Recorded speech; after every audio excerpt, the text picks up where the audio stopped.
You will hear a number of different recordings and you will have to answer questions on what you hear. There will be time for you to read the instructions and questions and you will have a chance to check your work. All the recordings will be played once only. The test is in 4 parts. At the end of the test, you will be given 10 minutes to transfer your answers to an answer sheet. Now turn to Part 1.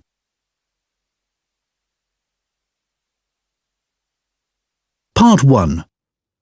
You will hear a woman from a job agency giving information to a man about work in a chain of restaurants. First, you have some time to look at questions 1 to 5.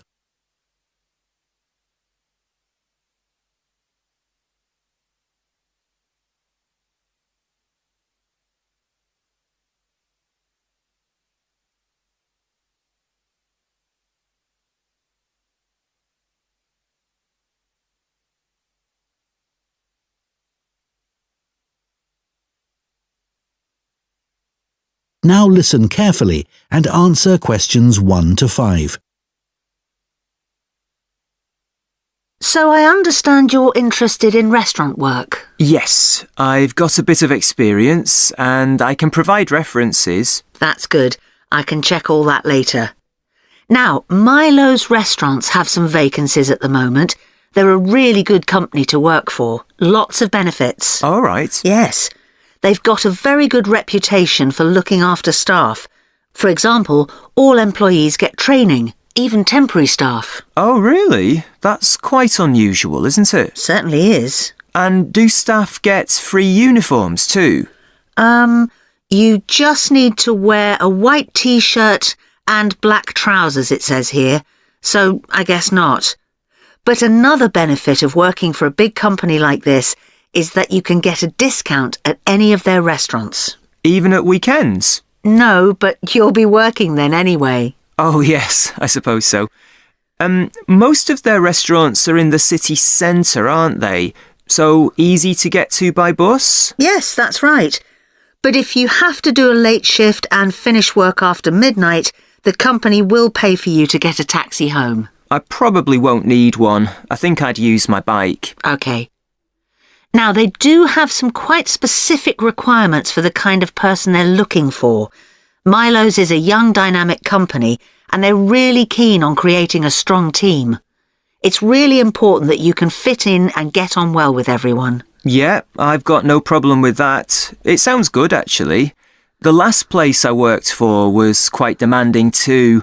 We had to make sure we gave a really high level of service. That's good to hear, because that will be equally important at Milo's. I know they want people who have an eye for detail. That's fine. I'm very used to working in that kind of environment. Perfect. So the only other thing that's required is good communication skills, so you'll need to have a certificate in English. Sure. Before you hear the rest of the conversation, you have some time to look at questions 6 to 10.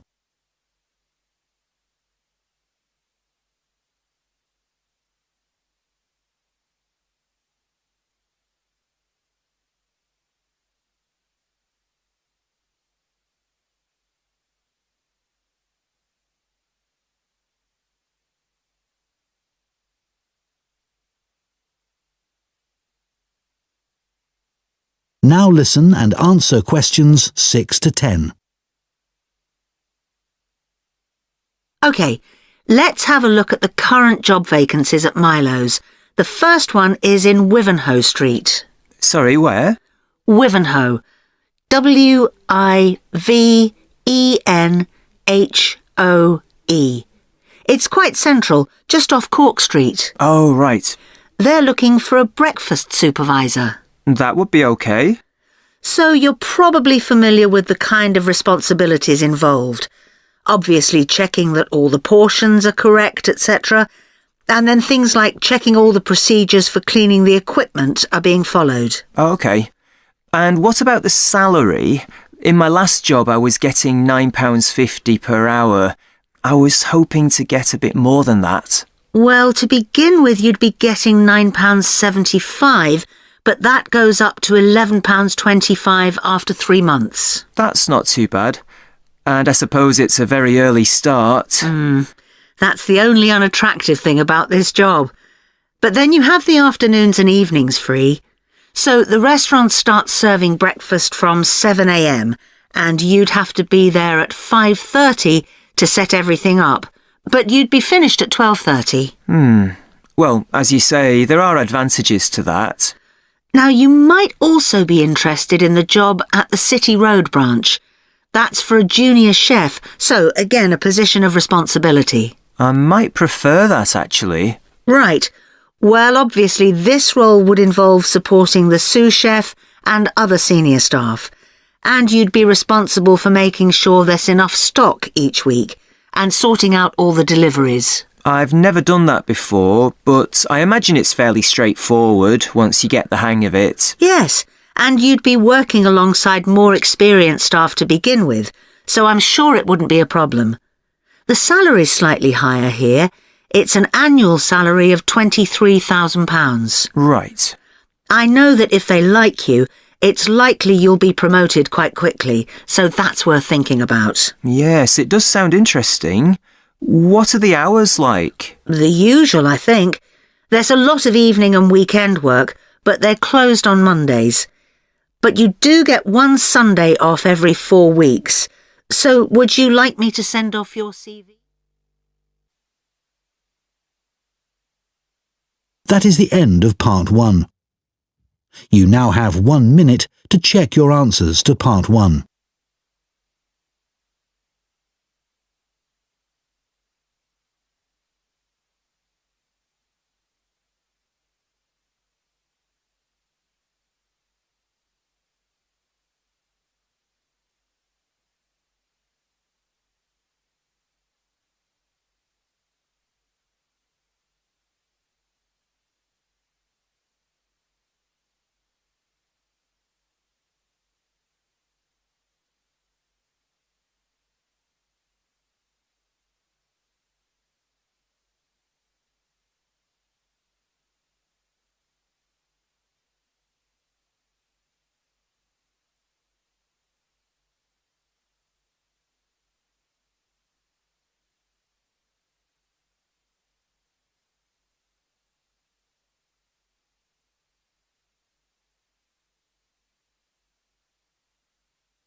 Part 2. You will hear a talk to members of the public about plans for a new housing development near a town called Nunston. First, you have some time to look at questions 11 to 14.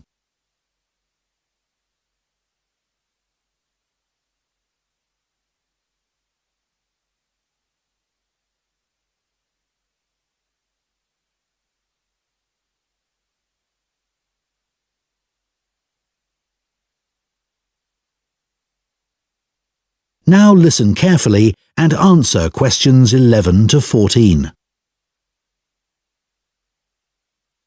Hello everyone, it's good to see that so many members of the public have shown up for our presentation on the new housing development planned on the outskirts of Nunston. I'm Mark Reynolds and I'm Communications Manager at the development. I'll start by giving you a brief overview of our plans for the development. So, one thing I'm sure you'll want to know is why we've selected this particular site for a housing development. At present, it's being used for farming, like much of the land around Nunston. But because of the new industrial centre in Nunston, there's a lot of demand for housing for employees in the region, as many employees are having to commute long distances at present. Of course, there's also the fact that we have an international airport just 20 minutes drive away. But although that's certainly convenient, it wasn't one of our major criteria for choosing the site. We were more interested in the fact that there's an excellent hospital just 15 kilometres away, and a large secondary school even closer than that. One drawback to the site is that It's on quite a steep slope, but we've taken account of that in our planning, so it shouldn't be a major problem. We've had a lot of positive feedback about the plans. People like the wide variety of accommodation types and prices, and the fact that it's only a short drive to get out into the countryside from the development. We were particularly pleased that so many people liked the designs for the layout of the development, with the majority of people saying it generally made a good impression and blended in well with the natural features of the landscape, with provision made for protecting trees and wildlife on the site. Some people have mentioned that they'd like to see more facilities for cyclists, and we'll look at that, but the overall feedback has been that the design and facilities of the development make it seem a place where people of all ages can live together happily. Before you hear the rest of the talk, you have some time to look at questions 15 to 20.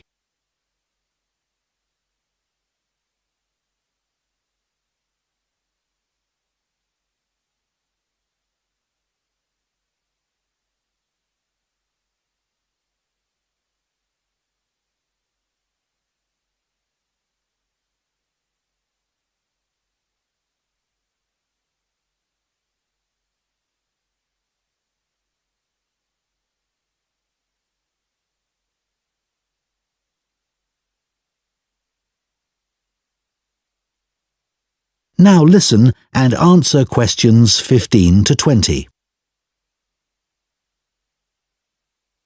OK, so I'll put a map of the proposed development up on the screen.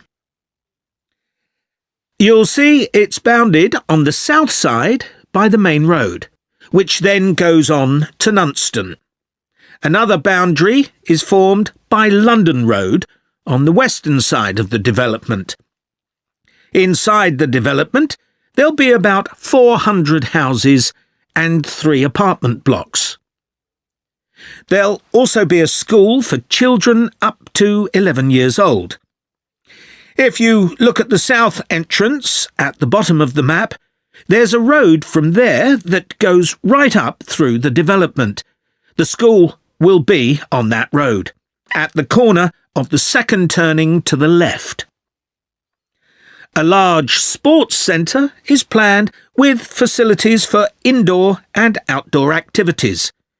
This will be on the western side of the development, just below the road that branches off from London Road. There'll be a clinic where residents can go if they have any health problems. Can you see the lake towards the top of the map? The clinic will be just below this, to the right of a street of houses.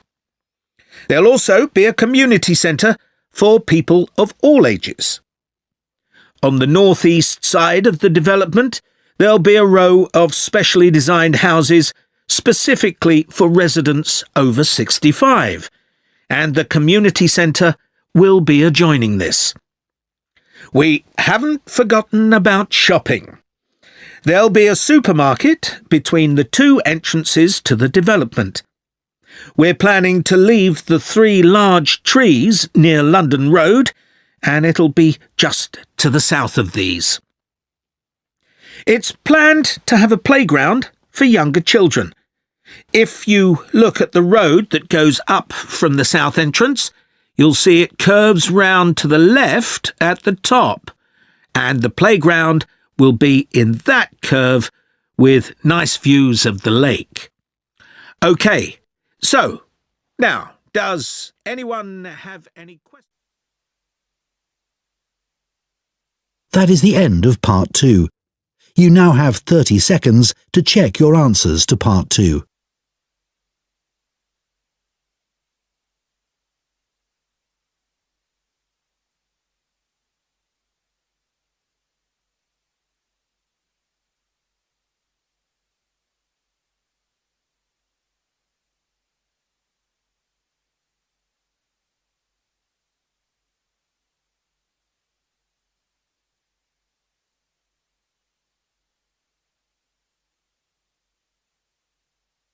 Part 3. You will hear two geography students, Adam and Michelle, talking about a volcanic eruption which took place in Iceland in 1783. First, you have some time to look at questions 21 to 26.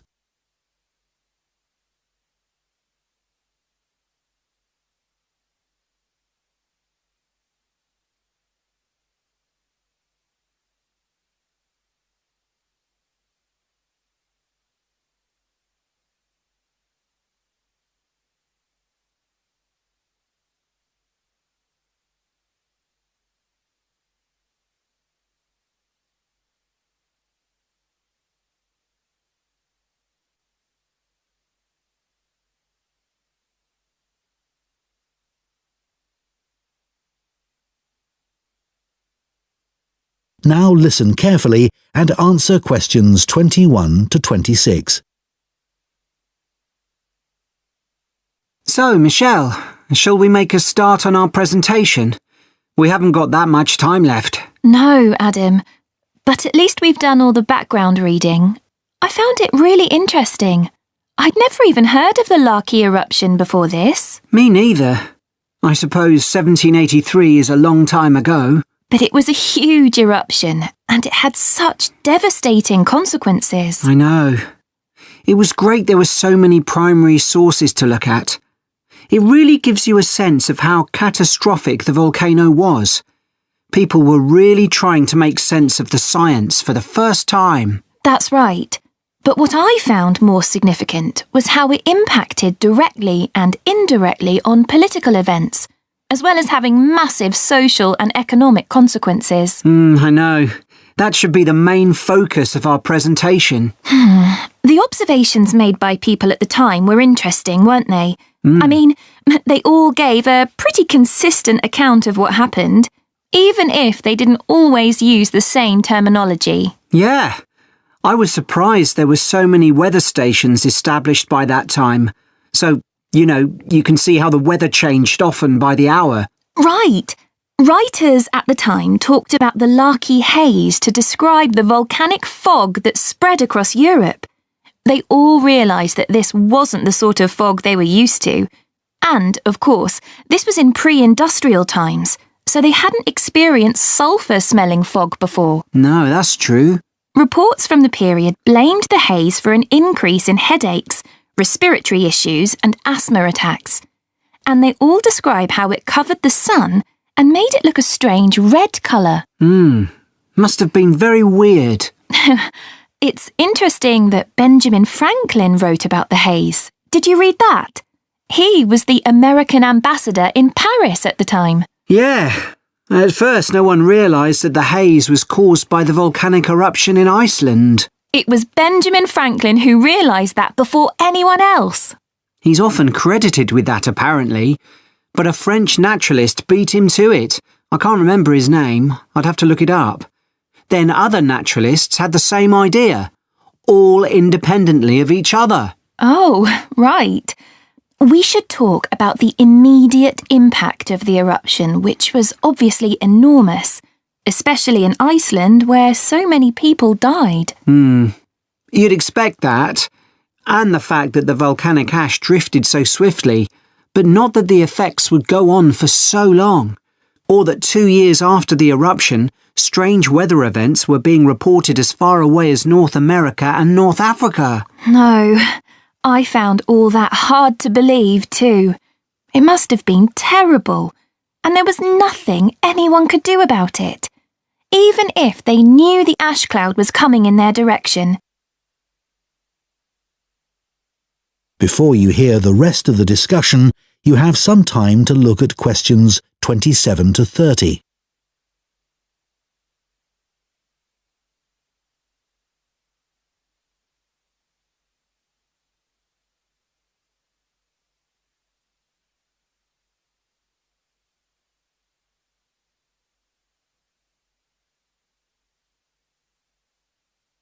Now listen and answer questions 27 to 30.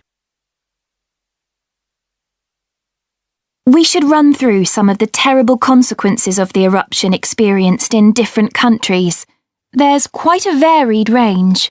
Starting with Iceland, where the impact on farming was devastating. One of the most dramatic things there was the effect on livestock as they grazed in the fields. They were poisoned because they ate vegetation that had been contaminated with fluorine as a result of the volcanic fallout. That was horrible. In Egypt, the bizarre weather patterns led to a severe drought, and as a result the Nile didn't flood, which meant the crops all failed. It's so far from where the eruption happened, and yet the famine there led to more people dying than any other country. It was worse than the plague. OK. Then, in the UK, the mortality rate went up a lot, presumably from respiratory illnesses. According to one report, it was about double the usual number and included an unusually high percentage of people under the age of 25. I think people will be surprised to hear that the weather in the USA was badly affected too. George Washington even makes a note in his diary that they were snowbound until March in Virginia. That was before he became president. Yes, and there was ice floating down the Mississippi, which was unprecedented. Oh, astonishing, really. Anyway, what do you think we should include next? That is the end of Part 3. You now have 30 seconds to check your answers to Part 3.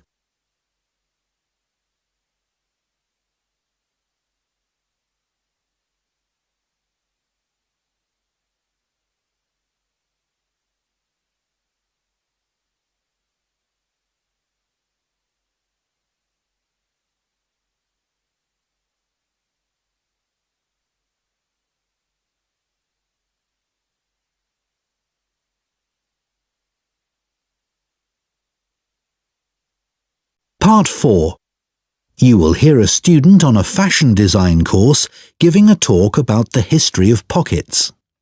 First, you have some time to look at questions 31 to 40.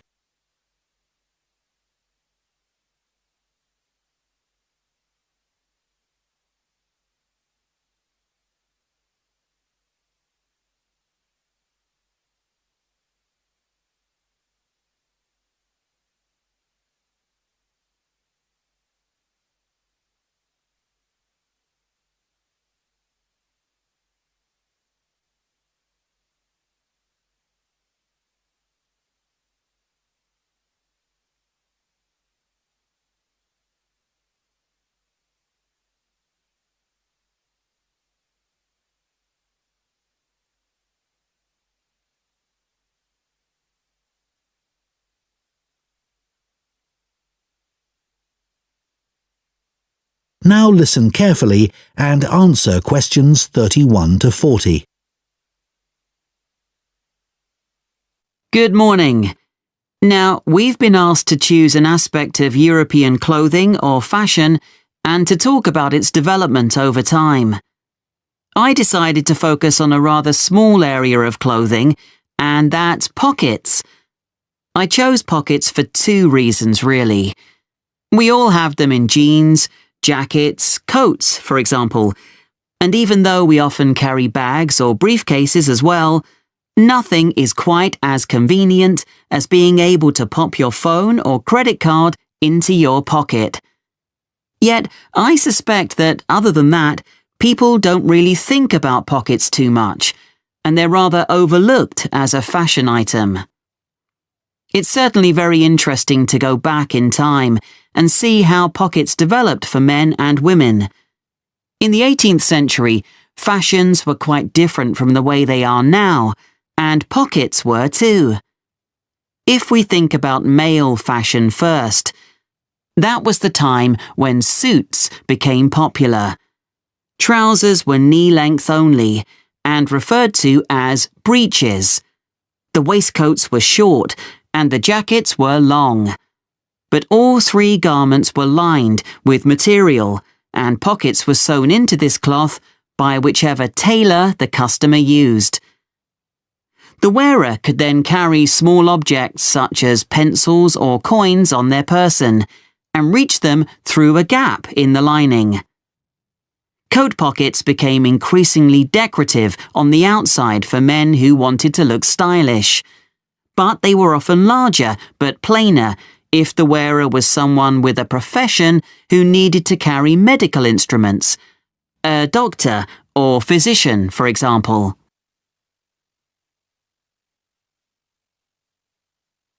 The development of women's pockets was a little different. For one thing, they weren't nearly as visible or as easy to reach as men's.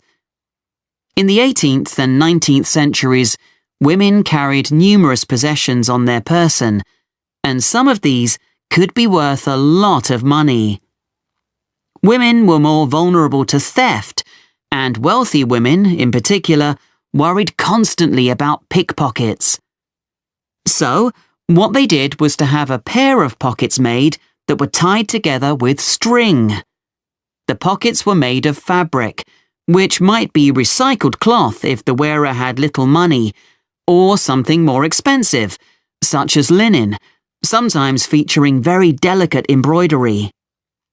Women tied the pockets around their waist, so that they hung beneath their clothes. Remember, skirts were long then, and there was plenty of room to hide a whole range of small possessions between the layers of petticoats that were commonly worn. They would have an opening in the folds of their skirts, through which they could reach whatever they needed, like their perfume. Working women, of course, also needed to carry around items that they might use for whatever job or trade they were involved in, but their pairs of pockets still remained on the inside of their clothing. They just got bigger or longer, sometimes reaching down to their knees. So, the tie-on pockets went well into the 19th century, and only changed when fashion altered towards the end of that period. That's when dresses became tighter and less bulky, and the pairs of pockets became very noticeable. They stood out too much and detracted from the woman's image. Women who had been used to carrying around a range of personal possessions, and still wanted to, needed somewhere to carry these items about their person. That was when small bags, or pouches as they were known, came into fashion, and of course, they inevitably led onto the handbag of more modern times, particularly when fashion removed pockets altogether. That is the end of part 4. You now have 1 minute to check your answers to part 4.